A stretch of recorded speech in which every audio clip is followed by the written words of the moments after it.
All right, so we are back. Now, the pork is about halfway cooked, and once again, I've kind of pushed it around to the side and made space in the middle. A lot of the pork fat that just cooked out is now running back in the middle, so I don't really need to add any more oil. Instead, I'm going to use the time for some wine. All right, now we're going to add all of our umami ingredients. So we have soy sauce. I've got a little bit of acid coming in with the unseasoned rice vinegar. I have got tomato paste. This is triple concentrate, so I probably used a little bit too much. Fine. And the relatively speaking star of the show, the Sambal Bolognese. I do have another optional ingredient. This is a spicy broad bean paste. So this is something that I really love because it definitely gives a little bit of funk to dishes. Find it in a little jar that looks something like this at your supermarket if you're lucky. Otherwise, you might have to go to your local Asian supermarket.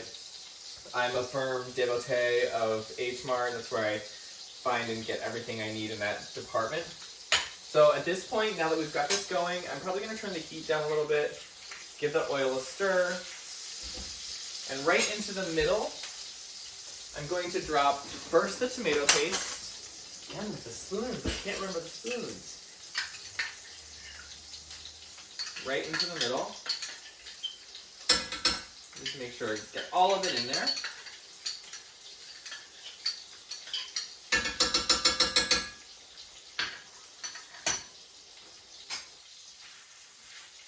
Get that going.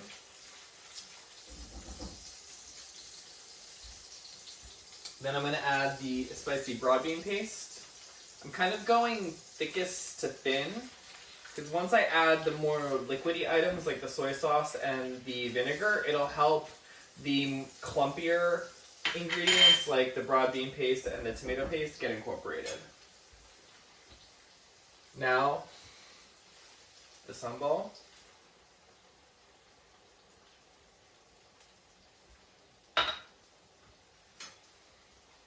Stir that all together. You'll actually notice this paste kind of gets a little bit darker. That's one of the things that a lot of recipes will tell you to look for. It's when you know it's being heated and cooked appropriately. All right, so now I'm going to go ahead and at the same time I'm going to add the soy sauce that I've got here and the rice vinegar. This is a 1/4 cup of each.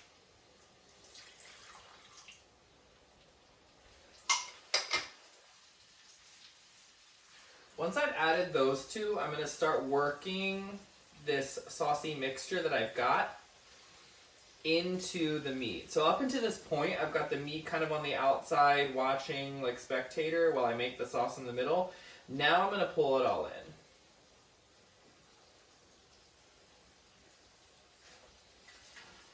Making sure I'm scraping the sides of the enamel pan to make sure nothing's getting stuck and, a little bit too burnt there. I love like a crispy pork situation, but I don't really need burnt.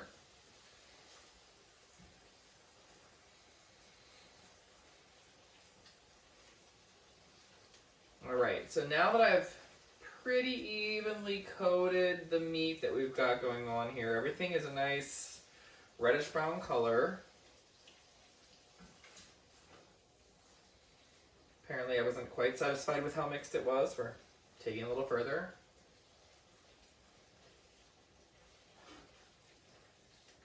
All right, so now at this point, I'm going to go ahead and add 2 cups of just plain old water.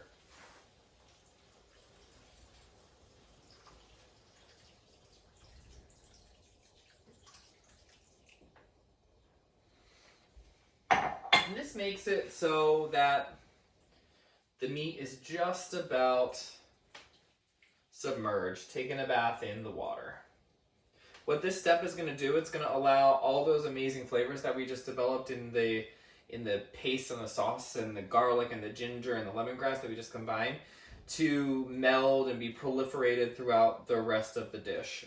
This sauce is going to get pretty thick once we cook it down. So, you could actually serve this right now, toss some noodles in it, serve it on up. It's going to taste delicious. But my preference and my recommendation is going to be that you At this point, take maybe about a 25 to 40-minute break and just let these flavors simmer and let the sauce reduce. You can actually add a little bit more water if the heat is a little too high or the pan is still keeping a little too much heat and too much water is coming off of it. Just remember to keep an eye on it. I want this to go from runny, which it is now, to a nice thick, rich sauce, like the kind that you get in Little Italy all over tagliatelle or fettuccine. So we'll take another quick break, after which we're going to do a quick cook on our trusty ramen noodles in the water that I've got going here. Combine it all up and plate it.